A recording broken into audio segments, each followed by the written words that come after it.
So everybody says AI is going to replace creators. The proof is definitely the opposite. I have been using AI, especially Sora AI and other things like ChatGPT and other things like Grok to help me in my content creation on other sites here on YouTube and on TikTok. I've been really successful with using all of this, especially my latest video on there. It was called the substitute.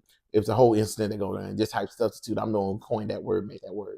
But that video alone that I made because I was using the idea that I had in my own head and using it in conjunction with the AI like Sora 2 allowed me to get 3.3 million views within a week. And on my channel, I do pretty well. I get a few thousand, like maybe to 100,000. But because I was able to utilize this AI like Sora 2 and this other AI stuff to help me, it gave me that boost that I probably wouldn't got now, probably maybe in a few more years or so. So, this YouTube is just me about my journey going forward and my channel about how these things can help you move forward. So, pull up, hit a like, comment, and subscribe, and follow me for more of these things as we got to go on. And let me tell you how all that happened. So, let me give you a bit of a backstory. When I first started playing with the Sora AI, I was just curious. I got it on the first day back in I think October or into September, whichever. You had to get an invite only to get into it. So luckily I had a lot of connections working in the tech company. I knew some people who already had the code who wasn't really going to utilize it themselves. They gave it over to me. I was able to be one of the first people in there, especially when Sora. They know what they did, allowing people to make like the Michael Jacksons and Tupac videos and all the other copyright infringement stuff. I mean, I'm on to you, Sam, but that's neither here nor there. I'm not your lawyer, and I don't work for you yet. So, I'm just putting it out there. Just when I was able to see what people were able to do with Sora, I way thought ahead of the time. I knew that the Sora was able to help me create my own images and visions and creativity in my own head that I couldn't do because I got a lack of manpower, a lack of location, funds, crew, all these things that top content creators do out there, like your Jason Soros, I don't know, Jake Paul, any of those guys that I don't know nothing about. So Sora 2 actually helped me kind of level the playing field in a sense, doing it.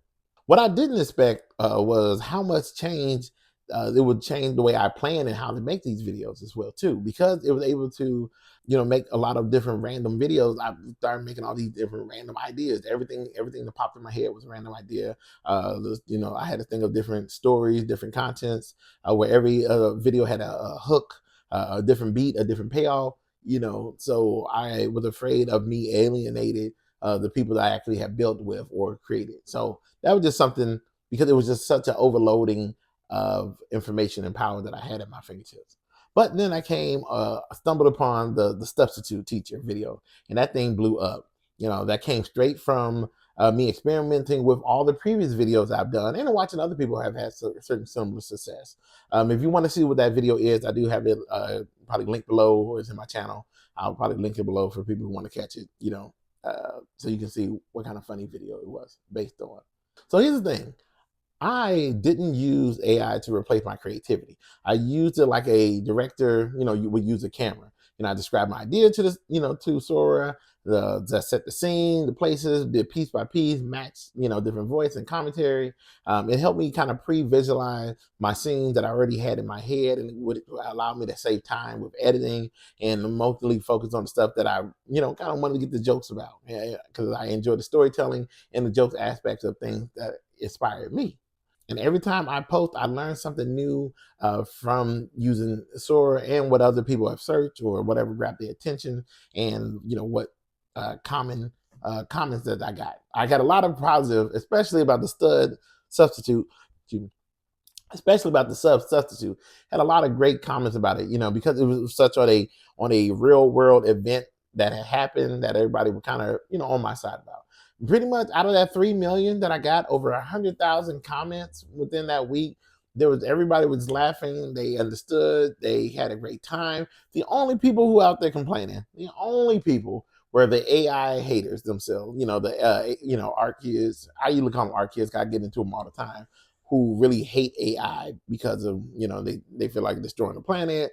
It's going into the house, beating up old ladies and taking their art books that they never have uploaded ever and doing it. Now, granted, AI has its own share of problems, but at the same time, we don't need to make up lies about why it's not really working and how it's not beneficial to people and blah, blah, blah. Just pick up a pencil. I'm not even going to get to that here. Y'all can talk about it and fight in the comment section. That's great with me. But my bottom line is I looked at AI as definitely as a tool to kind of actually help me increase what I'm already doing now and just kind of give me that freedom that I probably wouldn't have had because of the fact that, all these other things, money, time, resources, all that stuff, that kind of made it a little limited.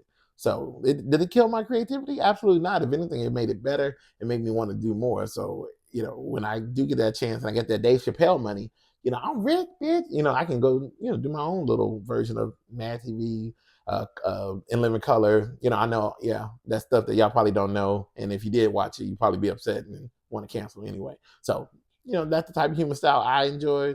That kind of rings in my head. So, going forward, that's an impact. So after that viral run, I did realize something. I realized that AI didn't make my content better. It only made it better in content.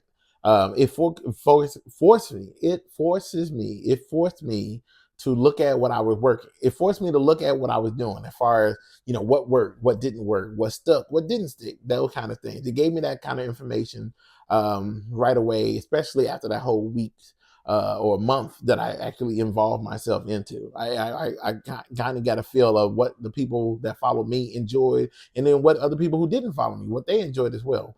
There's a lot of AI slop that a lot of people talk about, but guess what? There's slop in everything. So I don't know if that's the new word to use, slop, but there's slop in everything out there. There's regular art slop, there's regular video slop, there's slop of everything out there. So for us to just think that slop was just a new thing that just happened just because we got AI, that's really, really backward thinking. But I'm neither here nor there. I'm not that angry AI hating person that has a notepad in the basement of my house that never got seen by the light of day and never going to sell anything because it's about a Sonic and a My Little Pony having relationships that are probably X-rated for any site out here. That's normal to normal people. I'm just saying, no shady.